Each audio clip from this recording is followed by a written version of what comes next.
ప్రాంతీయవాదం, ఇంకో మాట చాలా విచిత్రమైన మాట అన్నారు నిన్న ఆయన. ఇంకొన్ని రోజులు అయితే Jana Gana Mana పాడరు.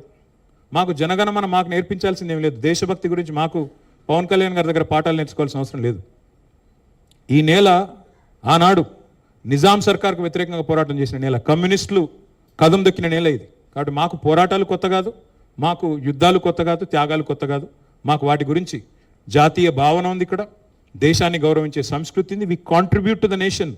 We are less than 3% of India, but we contribute 5% of India's GDP. So we don't need any kind of moral lectures or moral policing from. వారు ఆంధ్రప్రదేశ్ ఉప ముఖ్యమంత్రిగా వారిని గౌరవిస్తాం. వారిని ఆంధ్రప్రదేశ్ ఉప ముఖ్యమంత్రిగా డెఫినెట్గా గౌరవిస్తాం. ఒక కళాకారుడిగా, ఒక నటుడిగా అభిమానిస్తాం. ఒక సోదరుడిగా ఇంటికి వస్తే బిర్యానీ పెడతా, హైదరాబాదీ బిర్యానీ పెడతా. కానీ వచ్చి మా సెక్రటేరియట్లో కూర్చొని పెత్తనం చేస్తాము మా రాజకీయాల్లో. మరి ఇంకా మొన్ననే కదా వేరుపడ్డది, ఇంత కష్టపడి 60 ఏళ్ళు పోరాటం చేసి మొన్న వేరుపడ్డాం 2014లో. మొన్న చంద్రబాబు నాయుడు గారు రానే వచ్చే 2018లో, మళ్ళీ ఇప్పుడు మీరు కూడా వస్తారు 2023లో. ఈ విగ్రహాలది ఒకటి ఇష్యూ అవుతుంది. గతంలో మీరు సచివాలయం ఎదురుగా పెట్టిన రాజీవ్ గాంధీ విగ్రహం తీసేసి గాంధీ భవన్కి పార్సిల్ పంపిస్తామన్నారు. తాజాగా అమీర్పేట మైత్రివనంలో పెట్టే ఎన్టీఆర్ విగ్రహాన్ని తొలగించి అధికారంలోకి వస్తే ఆంధ్రాకు పార్సిల్ పంపిస్తామని చెప్పి టీఆర్ఎస్ చీఫ్ కవిత చెప్తుంది. అసలు ఏంది విగ్రహాలు ఒళ్ళేంది, అసలు టీఆర్ఎస్ వైఖరేంది?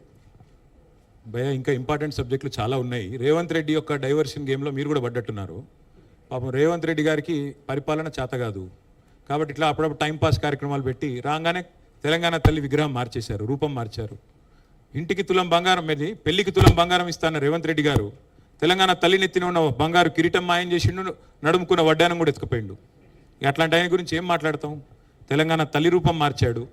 తెలంగాణ తల్లిని ప్రతిష్ఠించాల్సిన చోట సెక్రటేరియట్ ముందట రాహుల్ గాంధీ తండ్రిని ప్రతిష్ఠించాడు.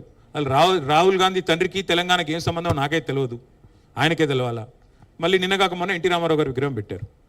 ఎన్టీ రామారావు గారి విషయంలో మాకేమీ వారి పట్ల వేరే అగౌరవం కానీ ఇంకోటి కానీ లేదు. కానీ ఒకటి మాత్రం వాస్తవం, కేవలం ఇవాళ డైవర్షన్ టాక్టిక్స్తో, డైవర్షన్ గేమ్స్తో టైంపాస్ చేస్తాను అంటే మాత్రం కుదరదు. ముమ్మాటికి కాంగ్రెస్ తల్లి విగ్రహాన్ని, రాహుల్ గాంధీ తండ్రి విగ్రహాన్ని మాత్రం మా గవర్నమెంట్ వచ్చిన మరుక్షణమే భద్రంగా గాంధీ భవన్కి పంపించే బాధ్యత నేనే వ్యక్తిగతంగా తీసుకుంటాను. మీరు దాని విషయంలో ఏం ఆందోళన